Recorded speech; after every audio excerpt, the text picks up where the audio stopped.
Hey everyone, Jeff here. Today I wanted to shoot a vinyl update focusing on some things that I've picked up recently and have been listening to. Little stack here that I've pulled out, mostly prog stuff in here, a couple metal albums. I think there's at least one or two jazz things, and really, if you're into prog, I think this update is mostly for you. Lots of cool stuff in here that I've just been looking for forever, and I've finally been able to find copies. So, anyway, I'll get straight into it. But the first thing I want to do is send a big thank you to John McCrae. If you're a member of the VC page on Facebook, he posts really regularly and has just a stunning collection when it comes to progressive rock and progressive metal. He has all sorts of obscure releases, private press stuff that I just never get a chance to see. And I'm really grateful that we have him as a member online. Just, cool guy. And some of the stuff that he posts is just the sort of stuff that I wouldn't even know existed otherwise. So, anyway, I have a big thank you to send out to John today because he sent me a VCLT package recently. And actually, a couple of these I was really, really looking for. So, three records here that he sent me, and I'm very, very grateful for these. The first one is The House on the Hill by Audience.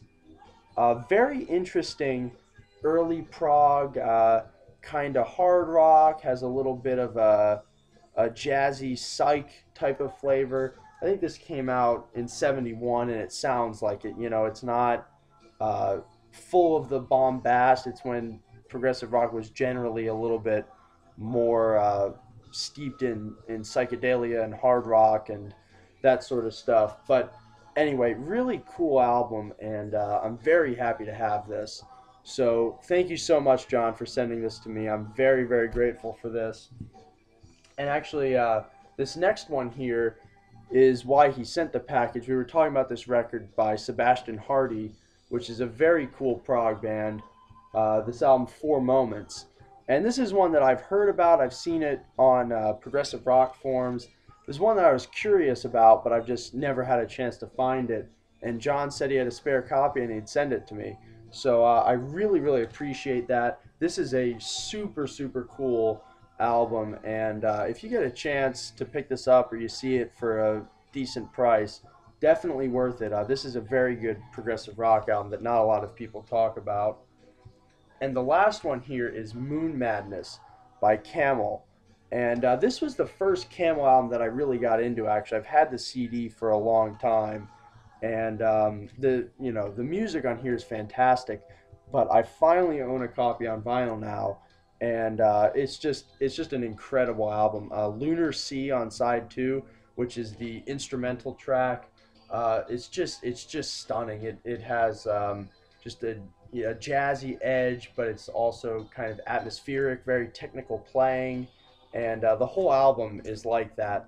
It's kind of like a happy meeting point between maybe Yes, Caravan, and Pink Floyd is usually what I'd say Camel sounds like. But really, really awesome album, and I can't thank John enough for sending those to me. I really, really am happy I have those in my collection, and thanks again, John. Really awesome VCLT from you. And I guess the rest of the stack here is stuff that I've picked up. The first one is what we're listening to in the background, Namzamo by IQ. Certainly not their most popular album, and I know why. I mean, it's a very pop-styled album, and it doesn't feature Peter Nichols on vocals, who has been the vocalist with IQ. He was before this album, and then again he joined in 1993 or slightly before then with the album Ever. And IQ is just one of my favorite bands. And even though this certainly is not their best work, but it was $5 at a record store, and I love IQ, so I couldn't really pass this up. And very happy to have a copy of this. Next one I want to talk about is another neo prog album, and that is Live and Let Live by Twelfth Night. These guys are another neo prog band that you do hear about. They were one of the original forerunners in the genre, along with Marillion, IQ, Pendragon, all those more famous bands. And this is a really, really good live record. Great performance. It mentions on here that there weren't any overdubs. So great playing, good composition, and yeah, I think I only paid like $7 for this. So I don't know what the general asking price would be online or something like that. But you know, I happened to stumble across this in the wild, and really, really stoked to get that. Next one I have to show here is Red Queen to Gryphon 3 by Greifen. These guys are like a folky, kind of medieval sounding progressive band, all instrumental. And you'll notice here some bassoon. That's definitely a major element of their sound.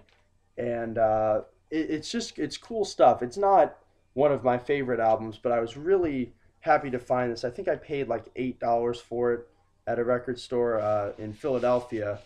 And the reason why I really bit on this one was because it's a white label promo. I've seen this before for a similar price, but it was a normal copy, and I don't know, just white label promos are cool, and you know, for $8, this is definitely a record that I wanted to have in my collection. So really cool stuff if you're into folky medieval sounding prog. Not a huge subgenre, but definitely a cool part of that. Let's see what I want to show next. Next record I'm going to show here is Burning for You by Straubs. This generally isn't considered one of their best works, and I don't think it is either. But there's some good tunes on here, and I like the Straubs quite a bit. So definitely cool to get this. I mean, this was only $5, so not a bad price, and cool to add this to my collection. Next record is The Two Sides of Peter Banks. And Peter Banks was the original guitar player in Yes before Steve Howe. And actually, one thing, so I paid $7 for this. So again, not bad at all. Got a nice gatefold here, and the players on here is really what grabs my attention. I mean, you can look here on the back, some of these guys. Steve Hackett, Phil Collins, John Wetton, Jan Eckerman, you know, those guys particularly stand out. And it also is kind of funny, they misspelled John Wetton's last name, which is kind of interesting. But anyway, really great playing on here. And I'm also a huge fan of what Peter Banks did on the early Yes albums. I think he's, you know, a very, very competent guitar player, sometimes overlooked. And, of course, Phil Collins and Steve Hackett. I'm a Genesis fanboy, so I love seeing stuff with those guys on it. And this is a really good 70s prog album that, again, you know, people know about it, but it's not talked about too often. So if you happen to stumble across this, I would definitely recommend picking it up. Another record I'm going to show here is Solstice, Sound and Shadows by Ralph Towner. And on here he plays guitar, piano, and French horn. We also have Jan Garbarek on saxophone and flute, Eberhard Weber on bass, and John Christensen on drums. So really good lineup here. And ECM is one of those labels that generally puts out albums that pique my interest.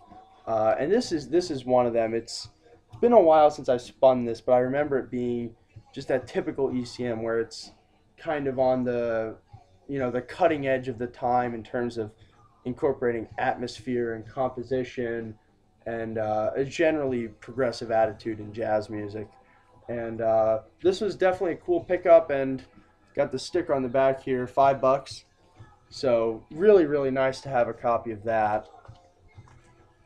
Next one I want to show here is The Kick Inside by Kate Bush. I found this at a flea market for $1. Absolutely minty copy. I prefer the other cover, I guess the original cover. This is the US reissue by EMI. But really good album. This is Kate Bush's first album. And the thing I love about her is that it is definitely pop music, but it has an artistic and stylish flair to it that just, kind of makes me more interested, because generally your straight ahead pop music doesn't do much for me. And it's just a cool album. Kate Bush, I have a lot of respect for her as a musician and as a vocalist. And Hounds of Love has always been my favorite Kate Bush album, but this is definitely a good one. If you see it in the wild, definitely recommend picking that up. The One of the highlights I've got to show here is Spiritual Healing by Death. This is the recent reissue on Relapse Records, and they've just done a phenomenal job with these Death reissues. The sound quality is superb, and this is definitely one of the many great Death albums. For me, I've always felt that if this were recorded with Gene Hoglan on drums and Steve DiGiorgio on bass, it could have been even better.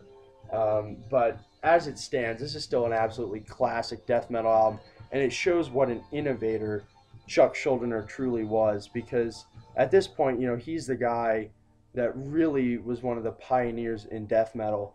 And as early as, I think this album came out in 89 or 90, as early as then, when death metal was still new, he was taking what he had essentially invented and slowing it down and focusing on more melodic ideas and longer song lengths, and really experimenting with the sound, and taking the lyrics away from just blood and guts and Satan and focusing on real life issues.